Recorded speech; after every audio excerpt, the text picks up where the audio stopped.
My name is Marcus Stegeman, and it's my privilege and pleasure as chair of the Committee for Artistic Research at the Swedish Research Council to welcome you to the annual symposium on artistic research.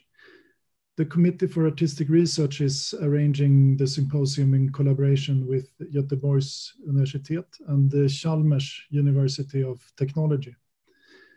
The Swedish Research Council is the largest public funding body for research at Swedish universities and higher education institutions. The Research Council funds research within all scientific disciplines by issuing calls for grant applications in open competition.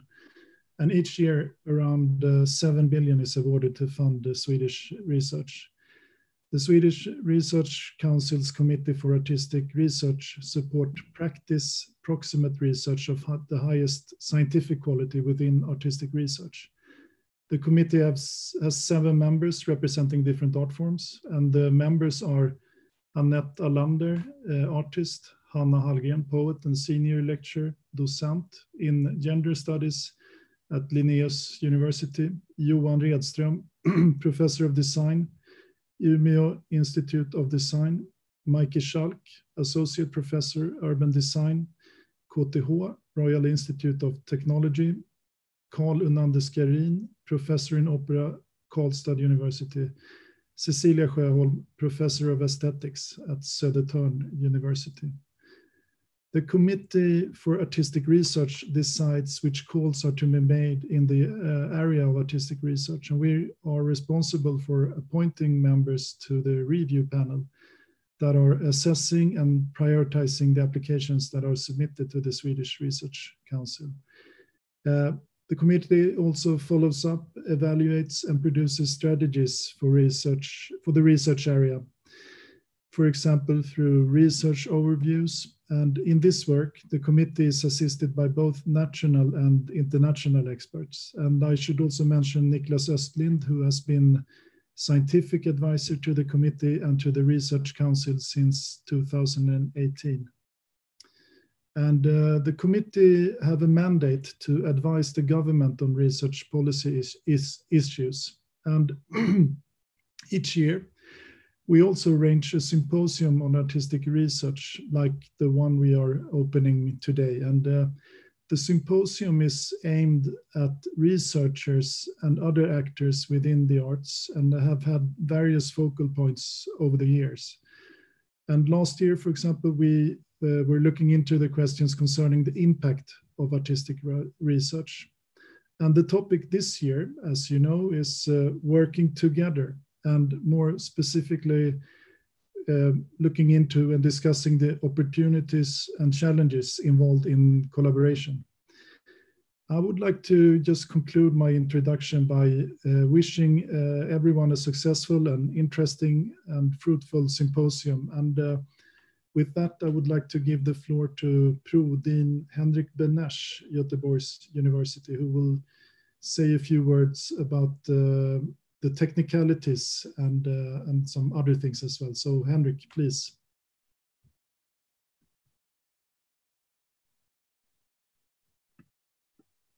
There, now you hear me. Thank you, Marcus. Pleasure to see you all. I will just say something about how we, set all the things up. And when we started discussing this, we felt that it was important to somehow keep the idea about a series of spaces which you enter, similar to the kind of site-based conferences compared to a solution where you are herded around as in a webinar. So we have this kind of Zoom room solution, which you might recognize by now, but it also proved a bit of experiment. So you have to bear with us, but it's quite, in a way, it's quite simple. I mean, at the Envio page, which you all have received, the web page, you can just click on each session and you will be linked to a Zoom room, which will be opened at the time, which is says there. And there will be a kind of waiting room function, so you need to be allowed in. So I think with that kind of simple navigation tool, I think you will be able to navigate yourself. where and how you could go, and you can go in and out, of course, but preferably you stay and all the way. The sessions will also be short, 65 minutes, in order not to have too much of a extensive time with breaks and everything. While in session, the guiding principle would be that we use the chat for questions. Besides that, I also have some kind of additional info.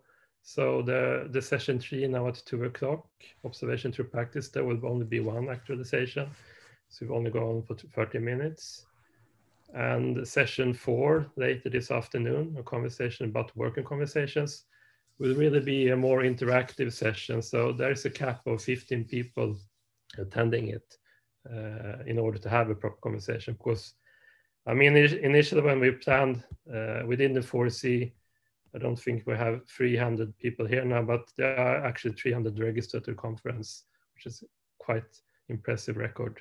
So we actually been forced to extend the Zoom rooms beyond the institutional limit, which is nice. And what else was I supposed to say? Yeah, and also this first session now, Christina Varga and Tanya Alice will be recorded, so you know. And with that, I leave the word to, one more thing. The room we are in now, this Zoom room will always be open. And Magnus Boman will always be here. So if there are any kind of problems or you're kicked out or anything, this is the place you go and we will take care of it. And with that, I leave the word to Carl Palmos.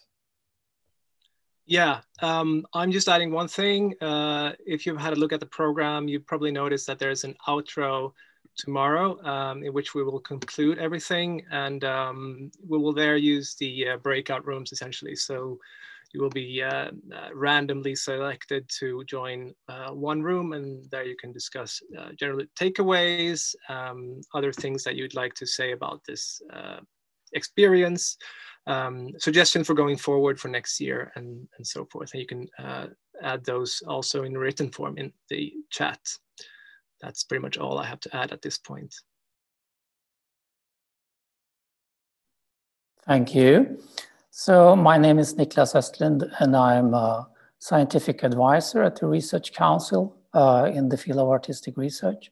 And I have the pleasure, together with Nathalie Esfari, to host the first conversation. And we have invited two people, two artists and researchers, or artists with a research-oriented practice that we find so amazingly interesting, and which practices are based on and using collaborative methods and outreaches. So without further ado, I would like to give the screen to Nathalie to present Tanya Alice. And after that, there will be two presentations, about 15 minutes each. And I will introduce Christina when time comes. And after that, we will have a conversation. And you are, of course, all welcome to participate and just use the chat for that. So, Nathalie? Yeah, thank you, Niklas. And also welcome, everyone. We are already encouraging you to use the chat for the questions. We will keep a little bit eye on it.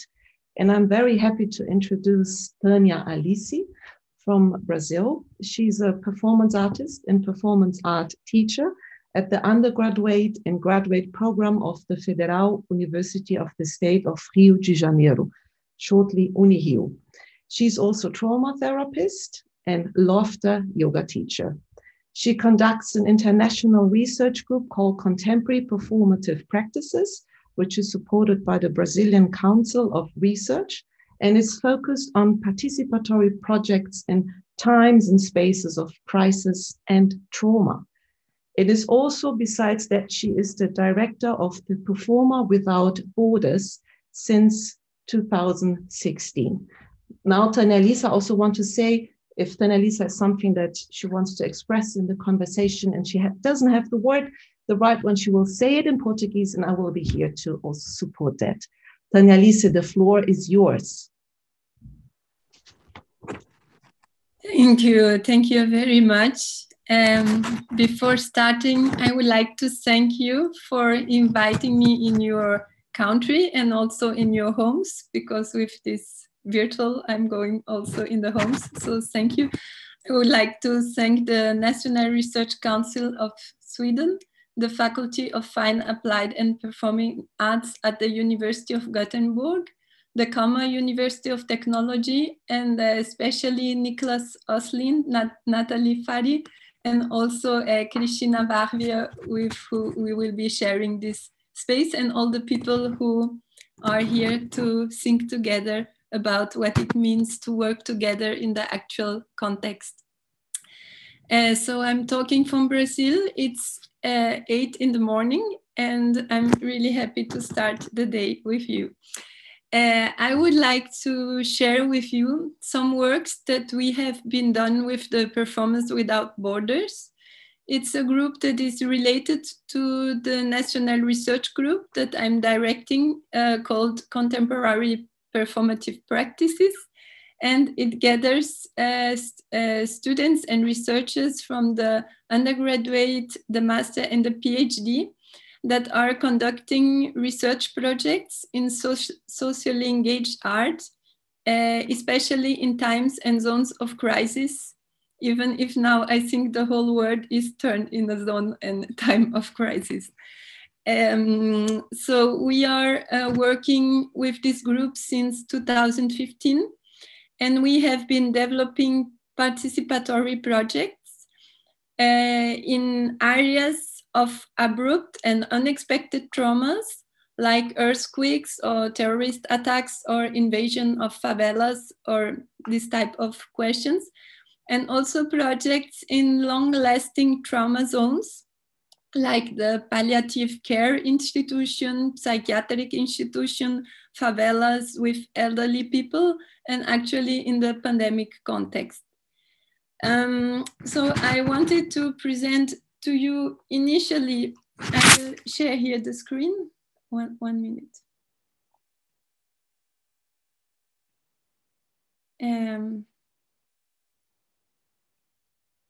It's okay?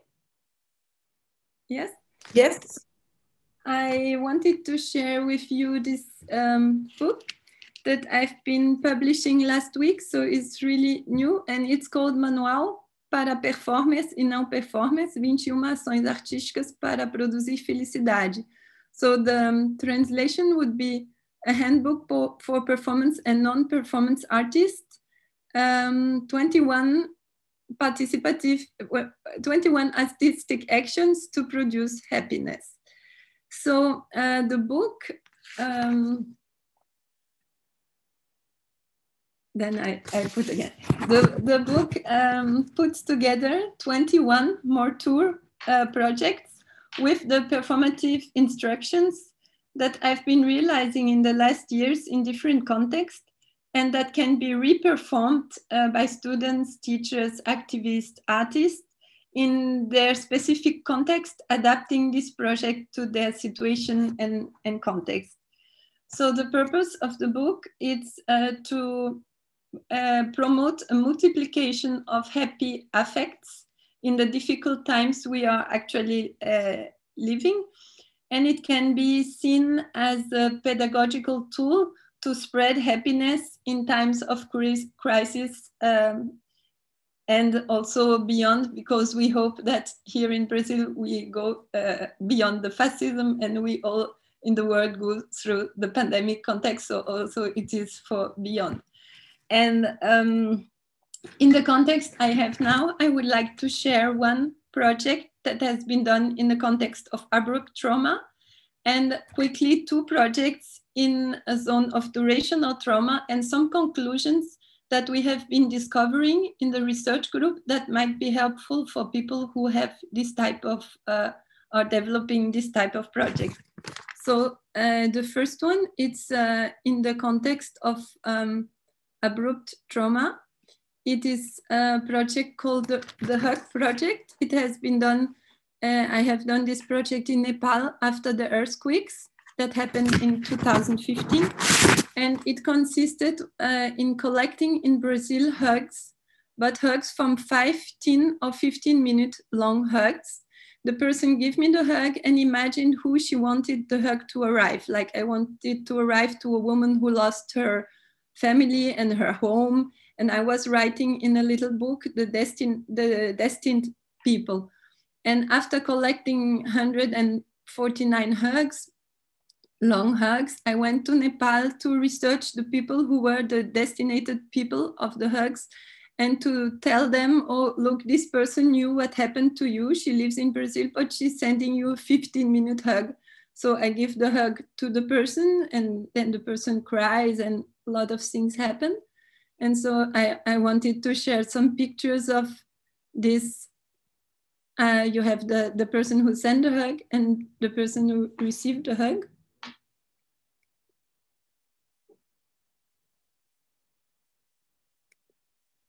These were sent by my students to a class of children. And after this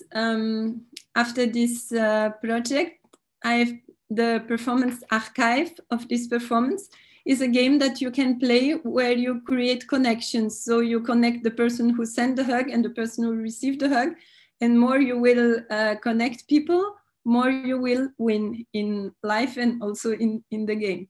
So it's the archive, and one of the purposes of this project was to use also the hugging through a way to release tensions in the body, especially with people who suffer trauma, and creating situations that is like immobility without fear. So resignifying situations where the body was freeze in a situation that creates connection and a positive echo in the body.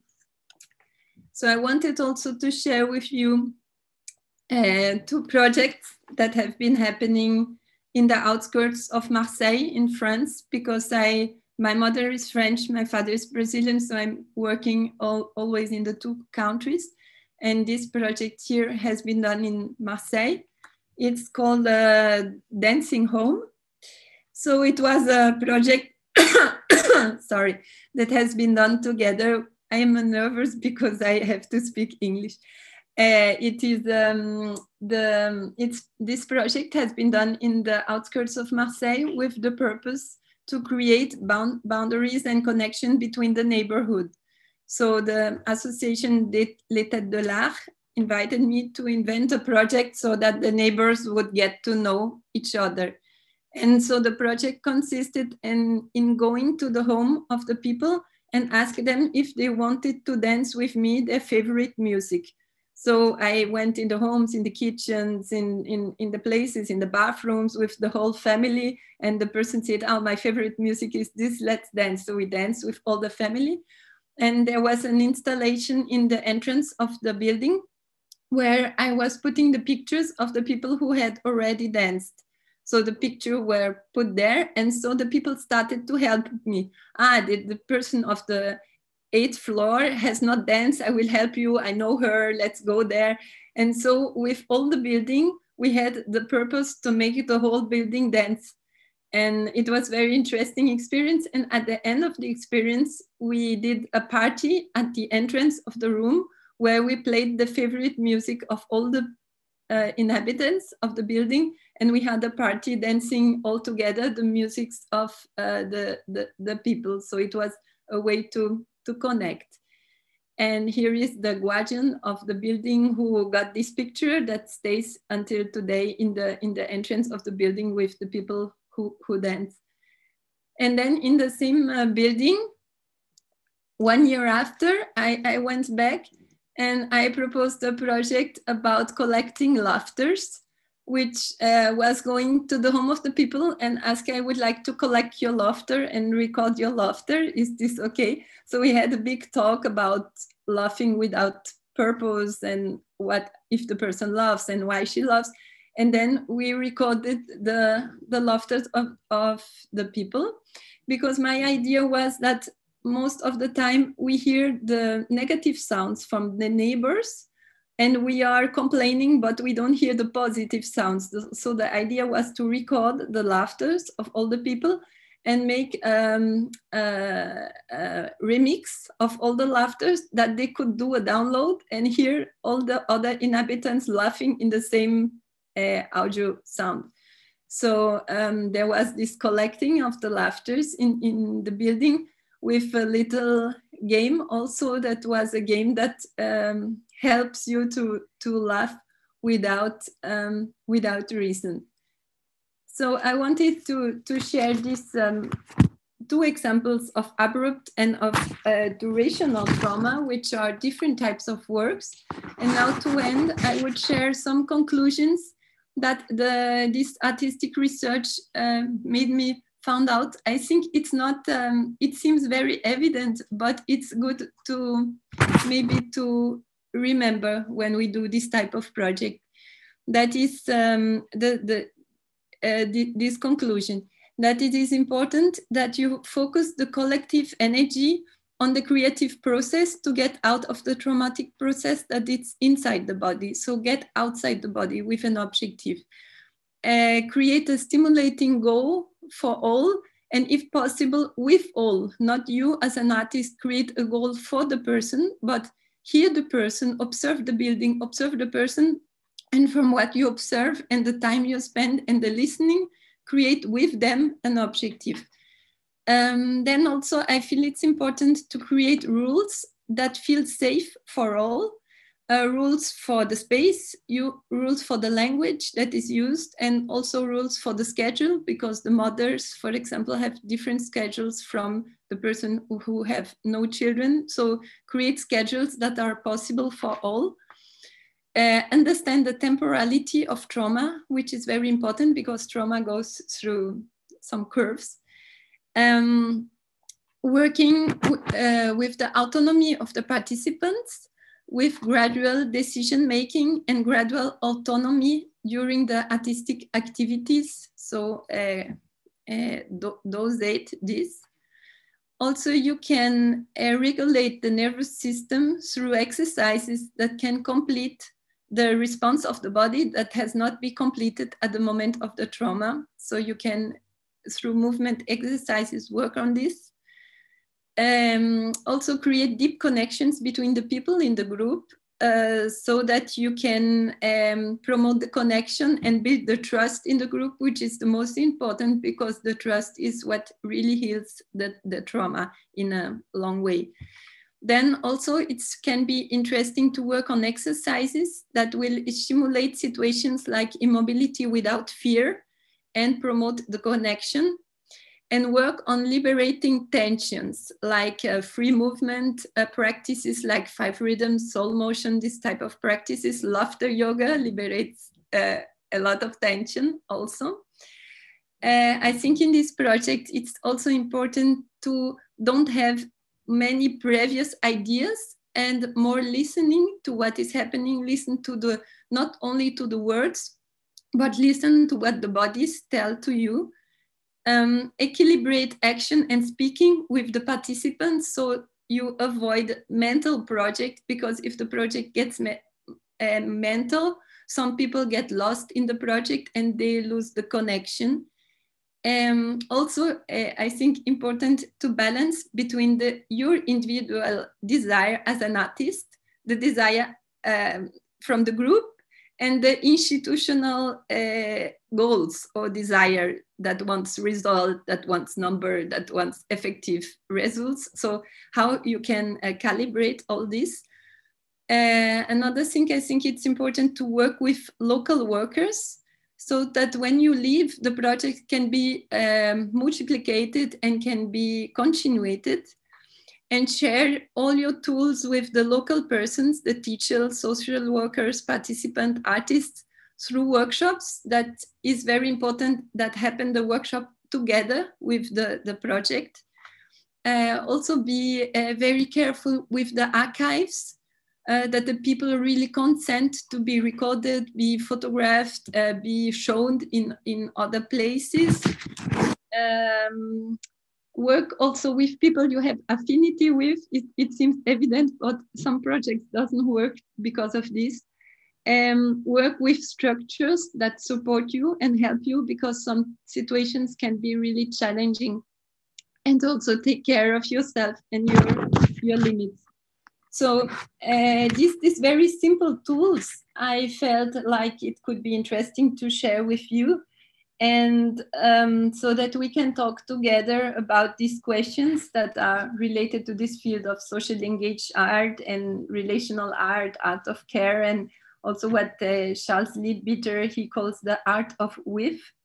So I would like to open the discussion with some questions that are the questions that I always ask to myself, kind of what kind of relations we wish to create in the world we live. How can we contribute in our projects to decolonize our ways of feeling, speaking, and thinking? How can we defeat fascism through poetry? And how create together an inclusive society through art? And Ailton Krenak is a famous Brazilian indigenous leader. During the pandemic, he wrote a book that is called Ideas to Postpone the End of the World. And in this book, he says that we should construct colorful parachutes to postpone our fall. And so I hope that these projects and this discussion we are having today will be kind of a contribution to build these colorful parachutes to postpone our fall. So thank you very much.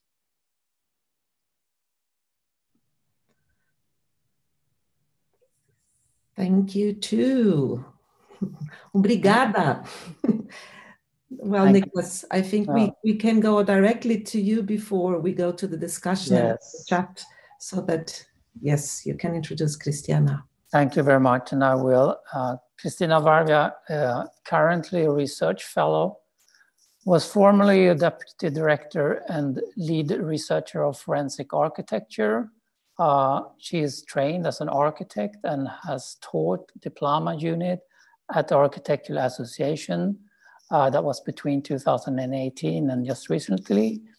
She was a member of the Technology Advisory Board for the International Criminal Court 2018. Currently, she is pursuing her PhD at Aarhus University, where her research focuses on biopolitics and imagining the human body. She has received the Novo Nordisk Foundation Mads Øvlisen PhD scholarship for practice-based artistic research, and is also a fellow at the Distinguished Louisiana Museum of Modern Art.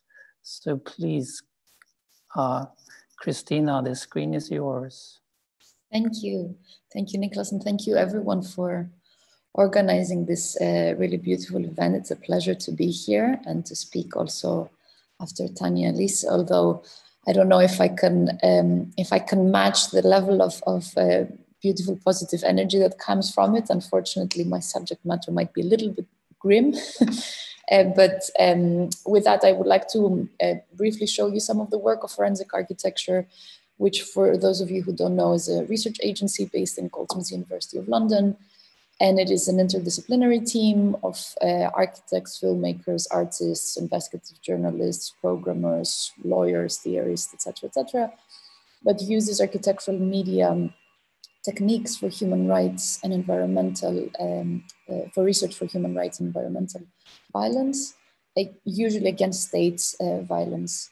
And so we conduct our work with other NGOs and human rights groups, and we use it as evidence for different legal and political forums like national or international courts, parliamentary inquiries, the UN, but also for advocacy purposes for publishing in the media and in different exhibitions. So to kind of start, I thought I would briefly explain how, let's say, sorry, 1 second, let me share my screen. I would briefly explain what forensic architecture is by talking about the traditional idea of forensic architecture, which is that of a building surveyor that understands, reads buildings, the ruins of buildings, and tries to understand what happened to them as a sort of pathologist of that building. And that is important because contemporary warfare now is increasingly urban. It means it doesn't happen in open battlefields, but within cities. And so the buildings themselves can carry traces of the histories that they have come to witness. And so with images like this, for example, we would try to read what happened. Was it an airdrop bomb, a tank fire, a bulldozer, etc., etc. But of course, we also depend on very much the footage, the media that comes out of those events, that becomes the evidence that we then try to read and reconstruct what has happened, often because we don't have access to those places. But today I wanted to focus a little bit more on a particular case that we have worked on, and that is the work that has taken us to the South Shore of Chicago, where on the 14th of July 2018, a black barber that was called Harif Augustus was shot and killed by the Chicago Police Department because he was carrying a gun. And I think it is important to note that Chicago is within the state of Illinois, which allows the carrying of concealed weapons for individuals with a license. But we started this investigation with a group called the Invisible Institute, which is a local group in the South Shore of investigative journalists and community organizers that work on these themes. So 2 days after the shooting, the police superintendent, Eddie Johnson, held a press conference where he released body camera footage of the incident. And in there he said this: "We're not trying to hide anything. We're not trying to fluff anything. The video speaks for itself." So with that, he released the video, and here your discretion is also advised. The footage is quite graphic.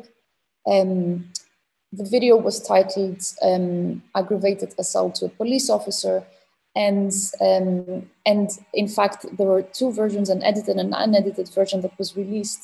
The edited version freezes and zooms to highlight the moment where Harif Augustus' gun is visible, and this acts as a sort of justification of the killing. So we chose to work on this particular case, not because it is one where the police are clearly at fault, but because the incident falls in the gray zone. And it is this sort of killing that might be justified even by some courts, we could imagine.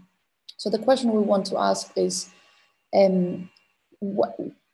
essentially, why would someone be killed for carrying a gun at a state that allows the carrying of concealed weapons? And again, this is the justification from Eddie Johnson. The decision to use lethal force is made in a split second, and it's based on the safety of the officer and also that surrounding community. So that argument of the split second... Christina, I'm sorry to interrupt. This is Magnus Boman, the host, and you're still sharing the building, actually. Oh, well, that's not good. Let me try to start that again. Sorry. No, that's very good that you... Did you hear the sound at all? Yes, we did. Okay, so let me try again. That's not... sorry.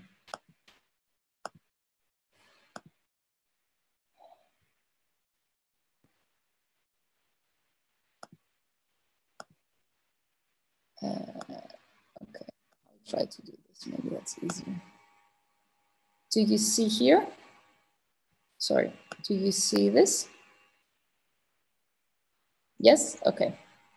So I'll skim through. This is essentially Harif Augustus here, and we're not trying to... Johnson, and this is the footage that was released. And it's quite key that you do see that, because it's the body camera footage that was describing that where Harif Augustus is stopped, and there's the zoom in into the gun that justifies the killing. Decision. And you see this, yes? Great. So we set out to investigate this idea of the split second that is used as a justification for a killing, and to deconstruct and reconstruct it within the multiple time frames and the histories that are entangled in that incident. So we conducted an investigation in 6 parts through the temporal lenses of years, days, hours, minutes, seconds, and milliseconds. So we use this kind of time frame as a methodology to unpack the incident across different realms. We started by analyzing the narrative, as this was constructed slowly in the days that followed, but also from the reports of the police that highlight Harif Augustus as an offender and the police that shot him as a victim. And we tried to understand the language that kind of is used in those moments. We also collected all the available body cameras and CCTV cameras and police observation cameras that were released. It is important to note that in Chicago, it is necessary for the police to release all footage that relates to police killing within 30 days of the incident. This is law. And we situated and synchronized all of those, as well as asked for cameras that we could see in the reports existed, but were not released originally. We used the precise matching of the footage to a 3D model in order to reconstruct and analyze the choreography of bodies in space, and in order to piece together what happened. This is a technique that we call the image complex. And like that, we were able to stitch together the gestures that were partially captured by different perspectives. So on this basis, we analyzed the incident from the moment that Harif Augustus passed by the police and when the so-called investigatory stop began. And because the footage was originally didn't have any sound, we subtitled it with the statements of the police officers as those were given in their testimonies. And we also analyze and highlight the moments that the police are actually touching their guns. This is Quincy Jones, one of the most experienced officers that starts talking to Harif. And of course, we noticed that the carrying of guns is allowed. And here, the key moment is the moment where Megan Fleming, this female officer, goes and grabs Harif Augustus, and that's what starts the whole incident, really, because what you see is that this is an act of escalation. And from that moment, Harif Augustus, who's a Black man living in Chicago, does not trust the police, tries to snap away. And of course, we notice that at this moment, he was also trying to show a card that is a firearms owner's identification card. So it shows that he had a license to own a gun. Later, we find out that he didn't have a license to carry it. But still, this is what was happening when he's being cornered.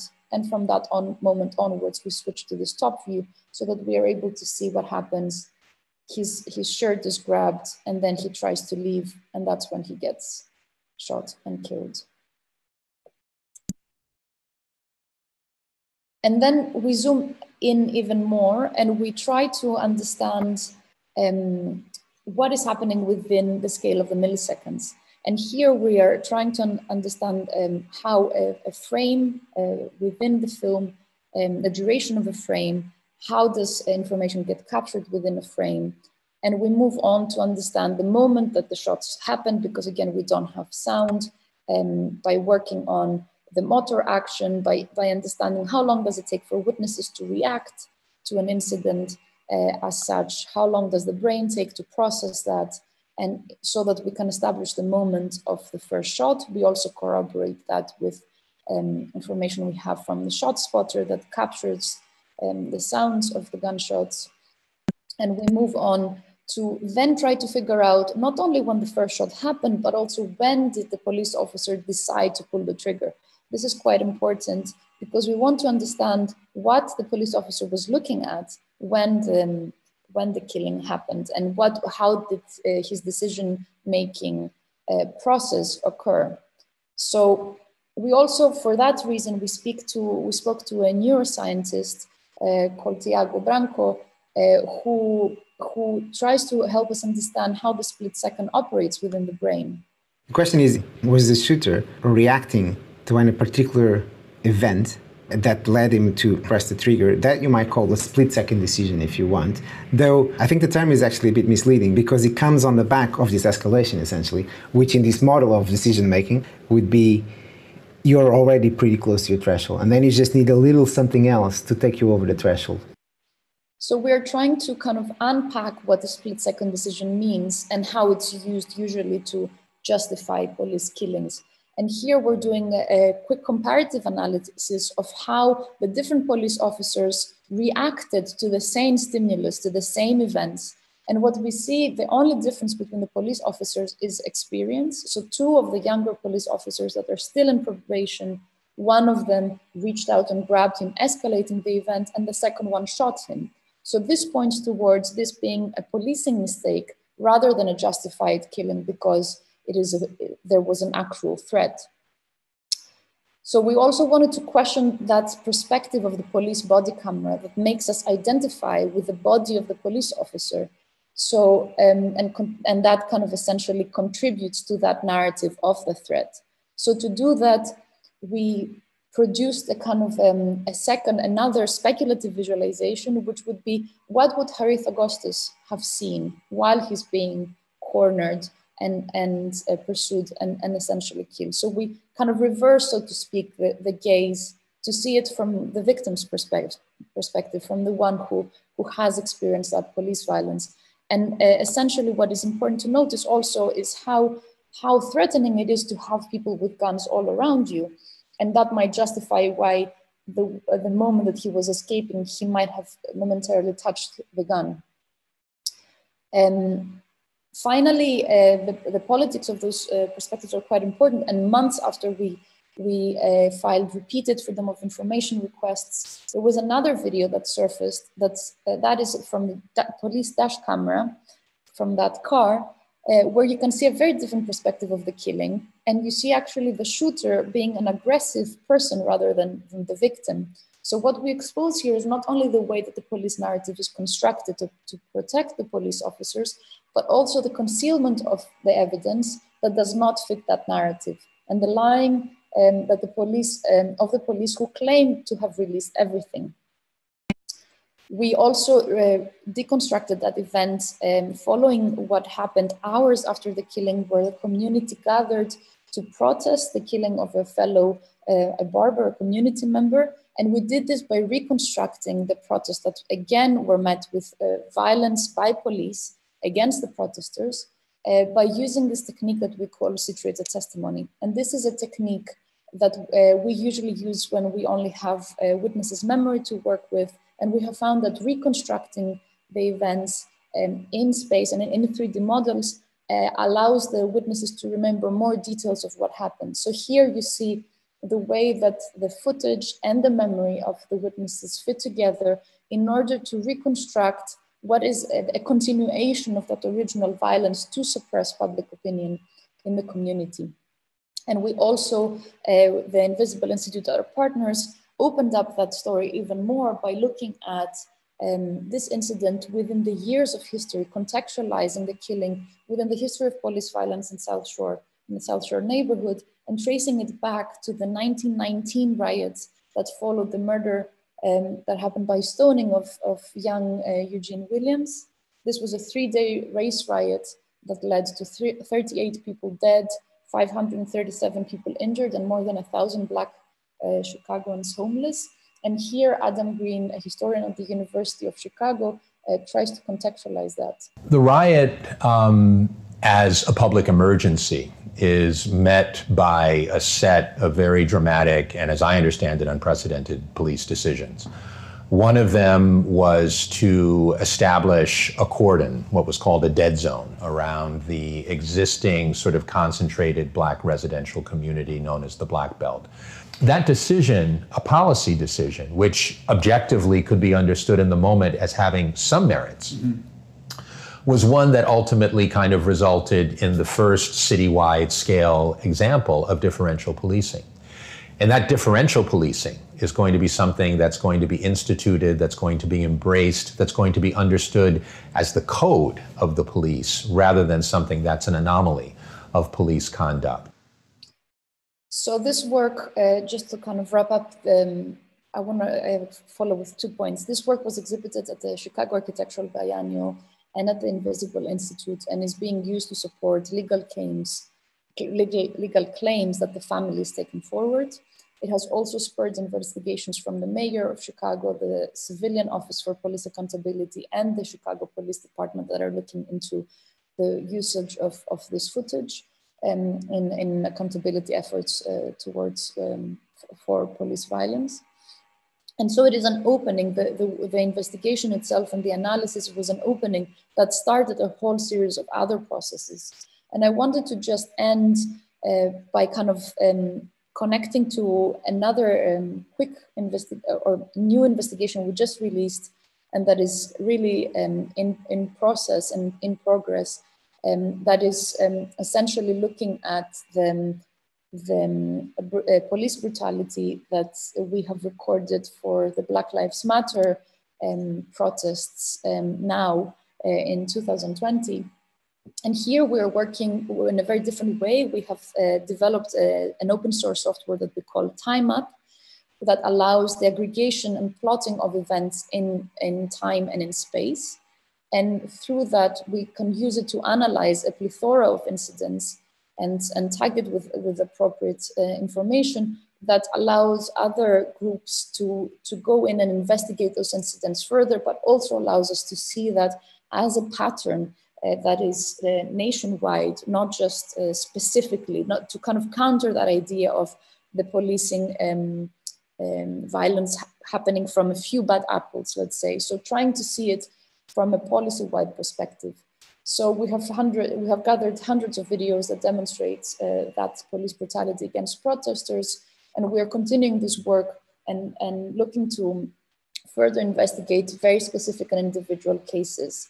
So this is ongoing, and I hope that we can discuss more about that in the future. But I will finish here, and hopefully we can open up the conversation and think together about how investigation and healing could go hand in hand, perhaps, with Tanya. Thank you. Thank you very much. As you said, there are both very different your ways of working or your objectives, but also at the same time, there are very strong connections between your approaches and outcomes in a way. Natalie, do you have anything? I do have a question, but I would just like to stretch out to you first.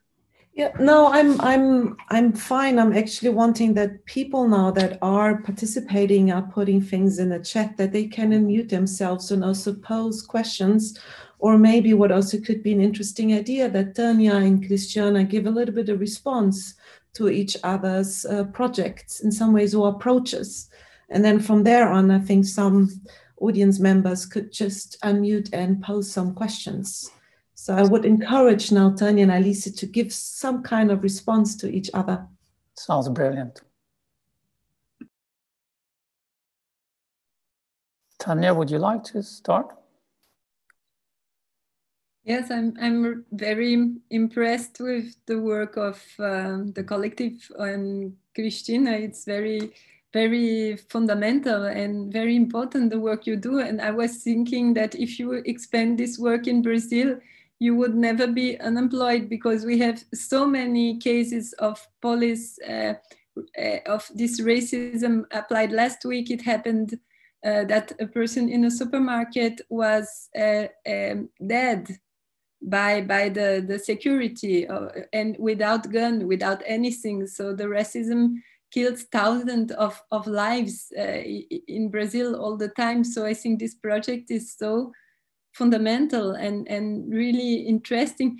And I was curious about what you observed on changes after communicating these results and showing these results in Vienna.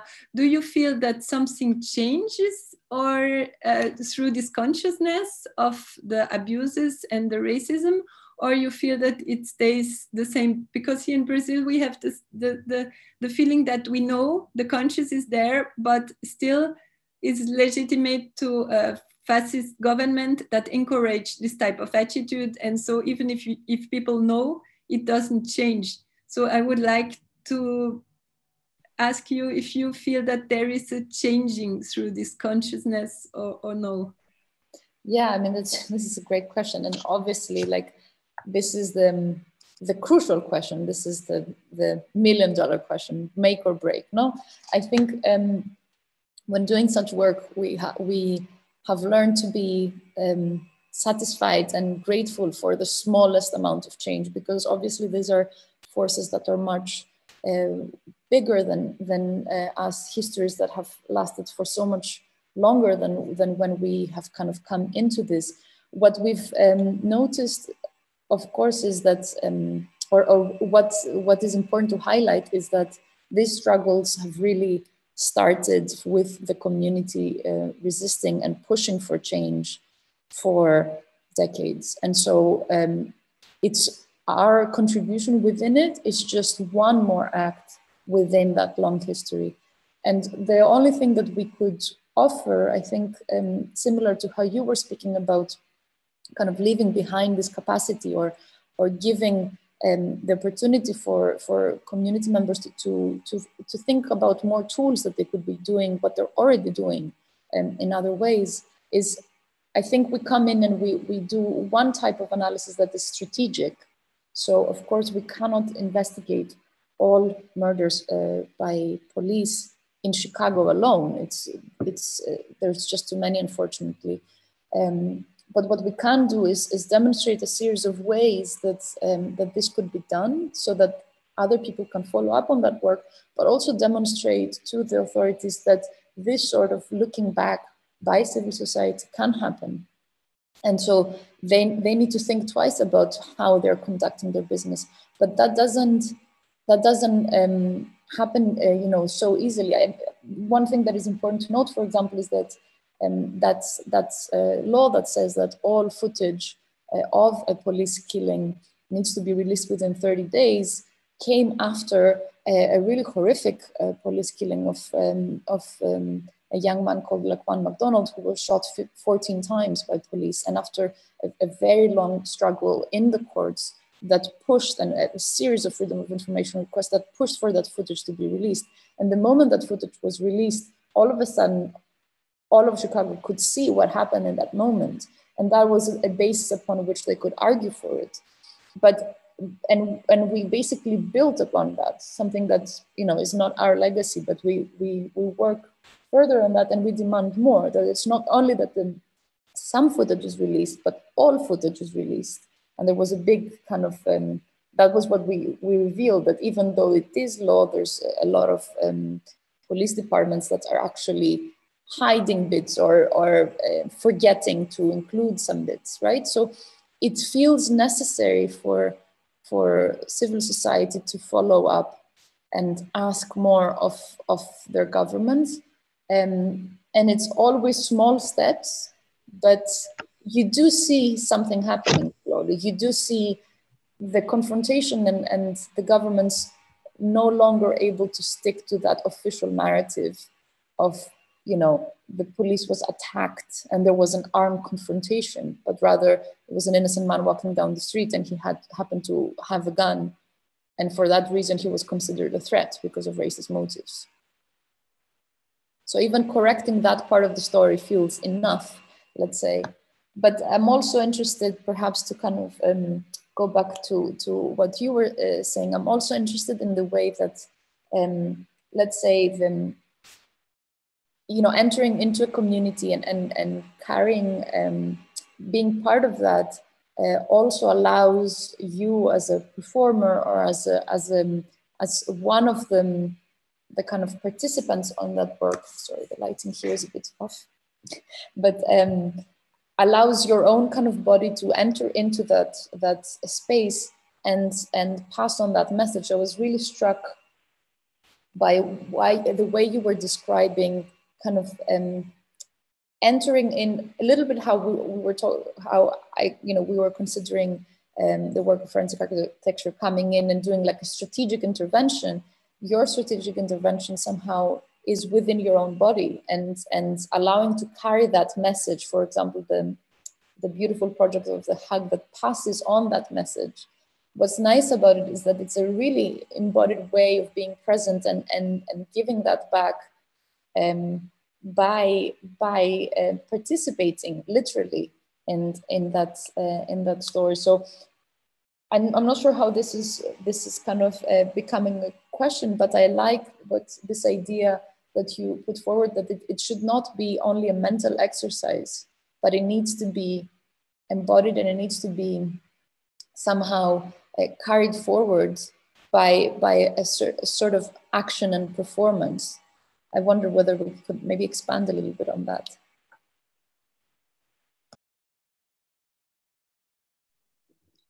Thank you for your answer. It's really, I'm fascinated by your work and I would like to know really more. So I'm really grateful for this meeting. It's really nice to know this work.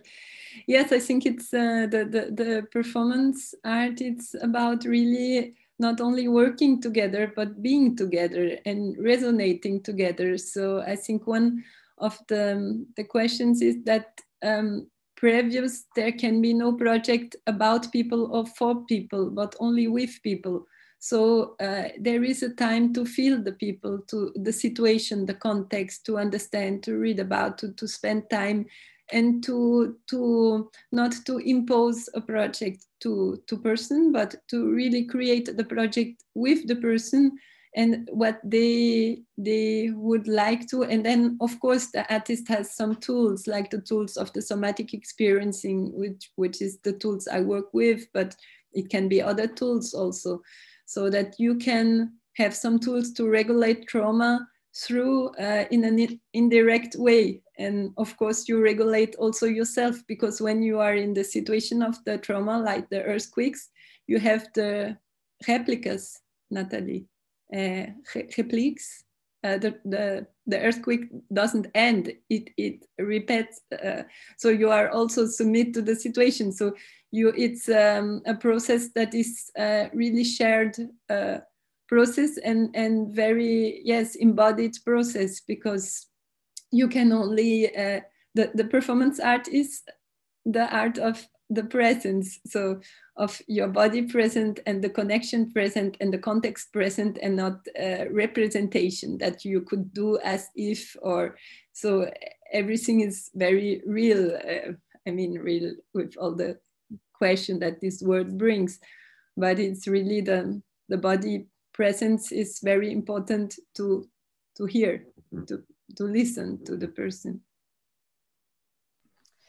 Yeah, and there's also, I see now here is a, thank you for the two now giving a little bit of response, but here's a question from Jaden Huprecht, and I think it's for both. So how do they both deal with scarcity of time, especially in relationship building, or is there no scarcity? So I don't know, you know, você sabe o que é scarcity? Escassez, né? Como se lida com de não ter, de você lidar com a perda, de você lidar com aquilo que não tá, que não existe, a falta de. So, como é que você lida com a falta de? Quando não tem, como é que você lida com a falta de? A falta de tempo? Não a falta de tempo, mas also Jaden Huprecht, because the question is quite short. Do you want to unmute yourself and make the question again, or you want to keep it like this? I unmute myself quickly because it's irresponsible to share such a short question and not elaborate further. I just think that these projects are always confined by a time, and this time scale has an effect on relationship building, and it's a responsibility to cater to. And I want to hear how both of them deal with that, because you have to kind of like communicate the scarcity of time in some way. And I already saw this with Tanya's approach, these 15 minutes of hugs is very interesting. And I think that also when entering as a foreign element into the context, you have to kind of like deal with time in a certain way. And I would be interested how both experience that. Whoever wants to go from the two of you. I don't mind. I mean, I think it's a very good point, and it also has to do, of course, with how how the different groups are composed, and you know, things like funding and what we have the ability to do. And for that reason, I think we recognize our limitation, that we cannot spend, although we do spend a long time, it does take a really long time to analyze that. And what we can do, essentially, that scarcity essentially becomes a way that makes us make decisions differently. So that means a couple of things. First of all, it means that we cannot cover, sorry, I realize I'm very dark, maybe this helps. We cannot cover every incident because we are very good at analyzing deeply and in a lot of detail, but that is labor intensive. And so for that reason, we need to select very particular events and go in depth, and those events need to be almost kind of exemplary of the cases that we're trying to look at. We cannot look at every event of police violence, but we can select a few that helps us understand the larger context. But beyond that, because of course we're entering into a community that perhaps we're not from, and I think there's many problematics that come with that, what we really depend on there is having a local partner that has that different, let's say, wealth of time, that has been working on this context for a long time and will continue to be working on this, so that the work doesn't stop the minute that we leave, the minute our funding finishes, the minute that, you know, we need to do another project and move on. But it carries forward with whoever stays on the ground. And I think it's a little bit what Tanya was talking about as well, that there is this moment where you do all you can, you almost kind of propose a set of actions, you propose a way that this work could be taken forward. And then you see the people who are on the ground carry that history and follow it up with the lawyers of the family, with the community facilitators who will keep on pushing, activists who will keep on kind of challenging the local authorities. And so it's just a tool for them to keep on doing what they're already doing. Otherwise, it would be quite irresponsible to come in surgically, do something, and then leave. So we really depend on that. Yeah, my response would be very similar to what Christina said, because in the performance art, you have one training that is to work with what really happens, not imagine it, not create other, but really you have this time. So you have this time to create the action. So if, for example, you have only 1 week to do a project, you can work before, and you can work principally with the community leaders who already have the trust from the group, because you will not be able in 1 week to establish a trust that is sufficient to do a project that will be consistent. So maybe you can work before with meeting with the people who already work, and these people will work with the different communities and build parts of the project.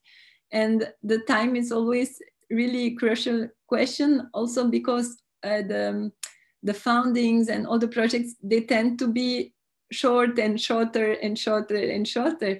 So you have to find, as an artist, the strategies that you can make the work go on after and start before you are really there, in fact. So it's a lot about the decisions.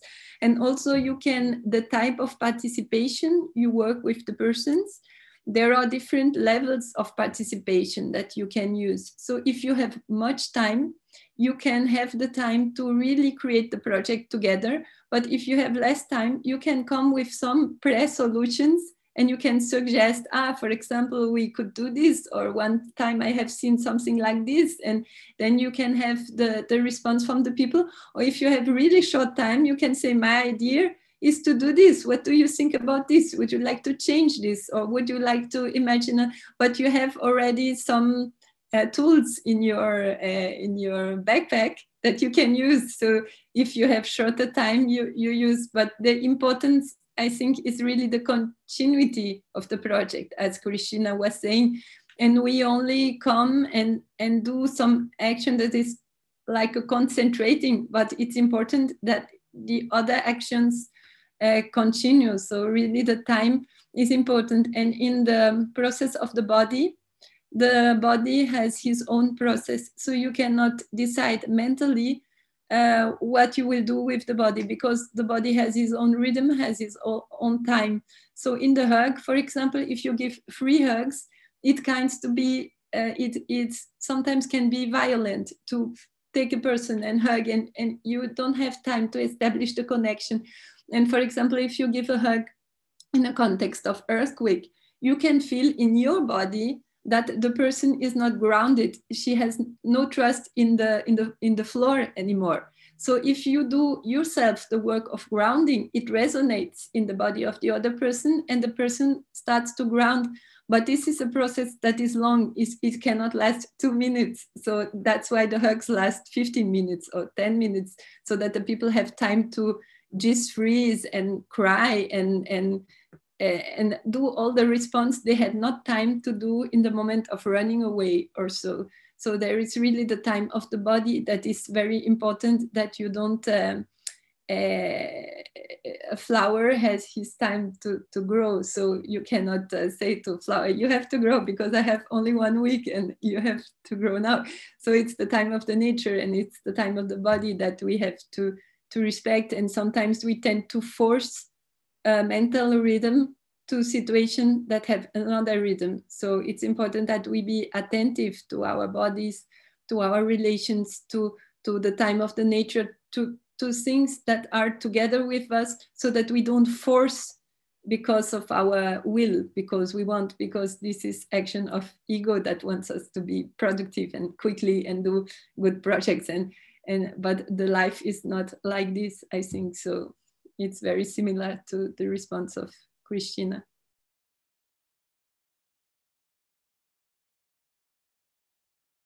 Yeah, Niklas, you said the discussion is going on. Do you have also something that you would like to add? I just didn't want to interrupt an ongoing conversation, and the next session starts at 2 o'clock, so I still think we can continue. Yeah, I do have a question, but feel free to feed into the chat. You're both working in the field of art. You facilitate a number of different kinds of collaborations. You cooperate with different kinds of people. So I'm curious to know more about how you perceive the possibilities of mediating your work in art contexts, because both of you are also kind of sharing what you do within the field of the arts. What does that bring to your work and the possibilities of reaching out?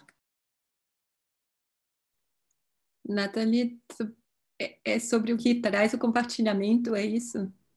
De como que o trabalho que você faz, que também tem uma resposta artística, né? De o que você sente, quais são o impacto que você tem para tua prática artística, né? Porque como é um trabalho que é não é, vamos dizer, não acontece dentro de instituições, você cria as respostas pós, né? Que são em forma de exposições ou de performances. Então, um pouco como você vê essa relação entre esse trabalho que você faz no local e que depois, vamos dizer, é transformado num trabalho artístico. Qual que é essa relação, o que você vê que você ganha disso? Yes, I think it's a very interesting question, because I never decide before what will be the archive of the process, because we always think it will be pictures or it will be videos, but sometimes the process, which is the part that interests me the most, which is the most important in the relational art or the participatory project, is the process, not so much the result. We don't do the process to have a result. We do the process and there come some results. So I like to see the results that emerge from the process. And it can be a game, like it was the case of the Huck Project, that it ended in a game. But sometimes the result is a video, sometimes it's a picture, sometimes it's the last project I did. The result is a theater play, because I was traveling 4 countries with my backpack and a cartaz. Poster that is written, "Teach me how to do art." And so I was sitting in many countries asking people, what do you think I should do as an artist? And then the people tell me, and at night I was working with theaters and say, come to the theater and I will do what you think that I should do. So I was collecting in India, in Europe, in Africa, in South America, all this response. And so at the end, the archive of the process became a play, because I project the answer and I execute what people tell me that I had to do. But I was not thinking when I started, I will make a play. I was thinking, no, I want to hear people, because all people say that we are useless, that here in Brazil, the art is useless and we should be dead, or we should be not working. Everything is done so that we be mute and don't work.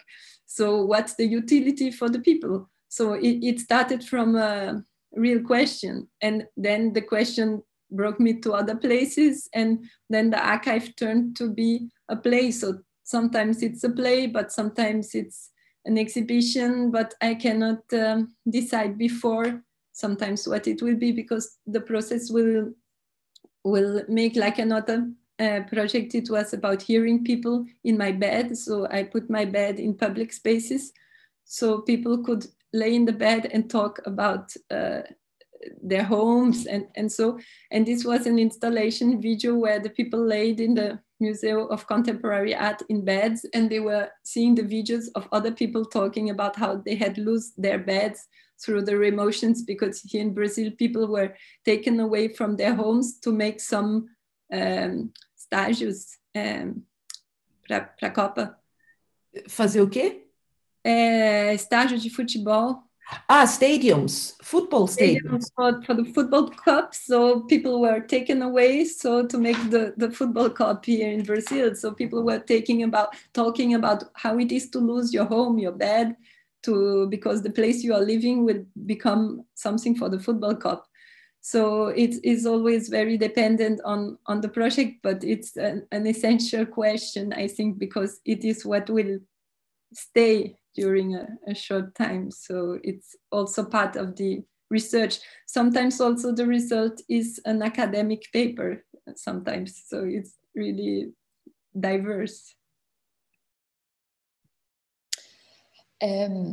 For us, the participation in art spaces is not very straightforward, and sometimes it's been used against us also when we've tried to kind of present our evidence for courts, and we've heard, this is just a bunch of artists. Why should we listen to what they have to say, and why is what they're doing, and capturing any amount of truth.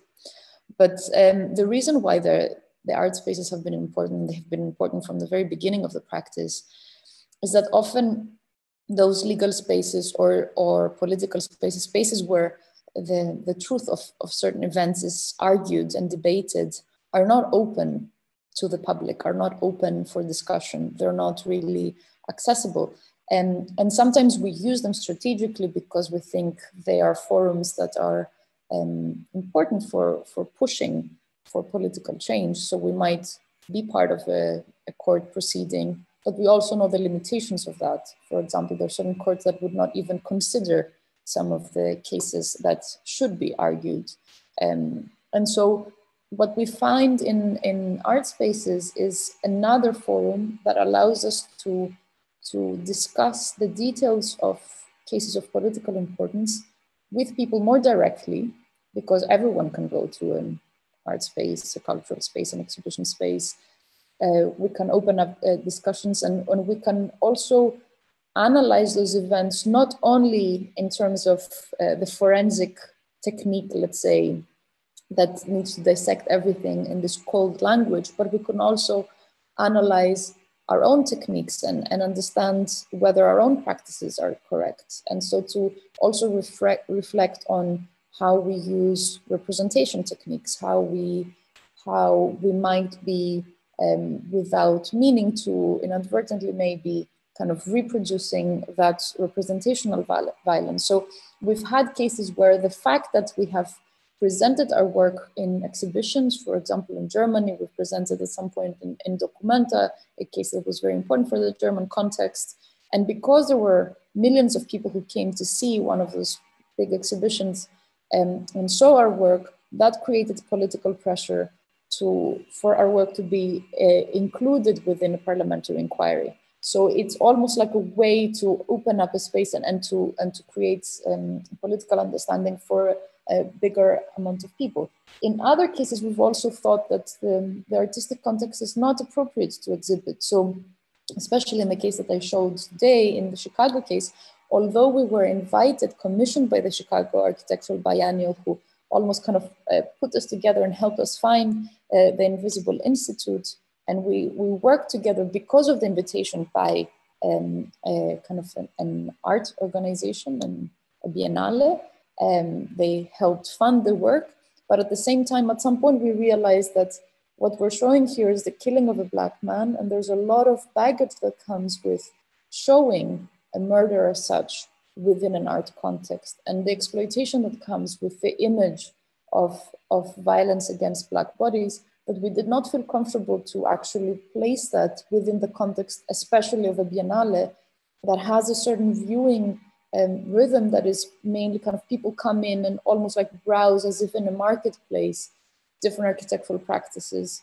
And we realized that the work that we're doing requires slowing down and listening and actually consenting to watching something as violent as that. So instead of actually exhibiting the full investigation there, we took the videos and we put them only in the Invisible Institute, which is placed within the South Shore, and wherever it would always be kind of visitors would go by appointment and would always be someone who could walk people through that case. And instead in the Chicago Architectural Biennial space, we only put text descriptions of what we did in each episode of the milliseconds, seconds, minutes, hours, days, years. And we described the investigation that of course was also available online because all of our investigations are available freely on our website.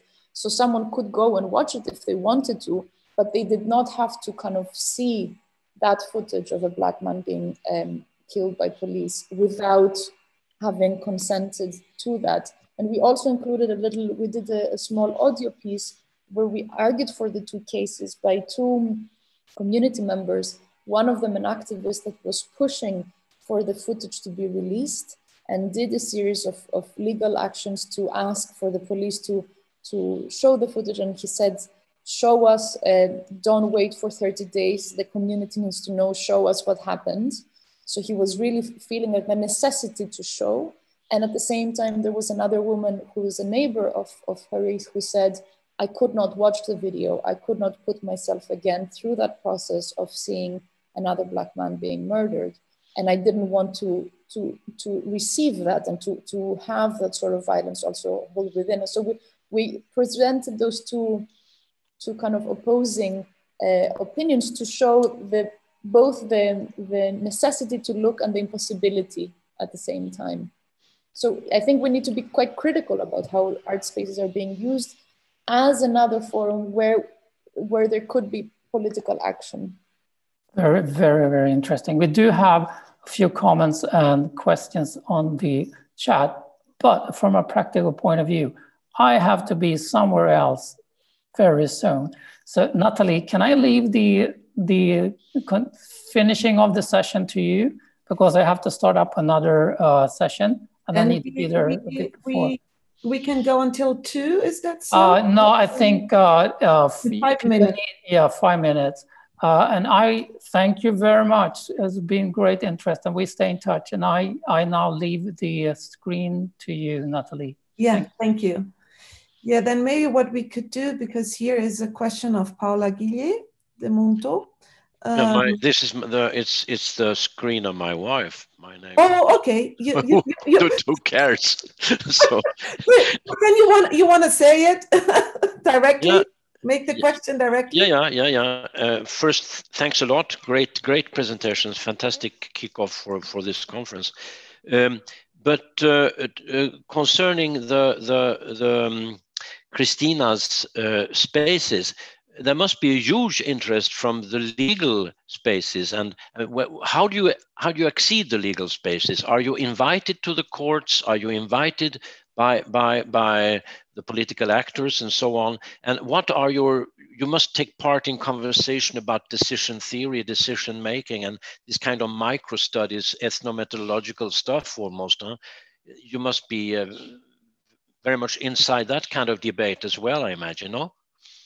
Yeah, I mean, it really is on a case-by-case basis. And most of the times we're invited by the legal representatives of the families of victims. So we usually don't enter into court being although we have to be neutral in our work and we have to kind of look at everything in an equal way. Otherwise, if we are biased, then we will do worse research and we will not be protected against the arguments against the work. But at the same time, we don't usually enter into court as an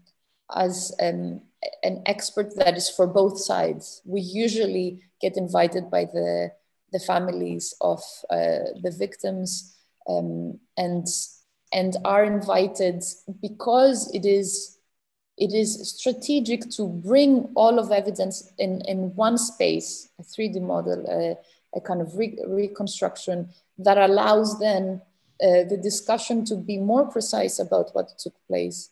But of course, there is a strategic thinking in those legal cases as well, and we are part of some of those conversations, but we also depend very much on barristers and lawyers, attorneys who've been doing this work for a long time to know which battles are worth fighting and which are kind of better kind of left. So there is a preparation in the legal spaces for such discussions, a tradition of such discussions, which makes it very articulate, I imagine, and very interesting and fascinating. Thank you. You're welcome. Thank you. Yeah. Well, if we would have time for a last question, if there is one.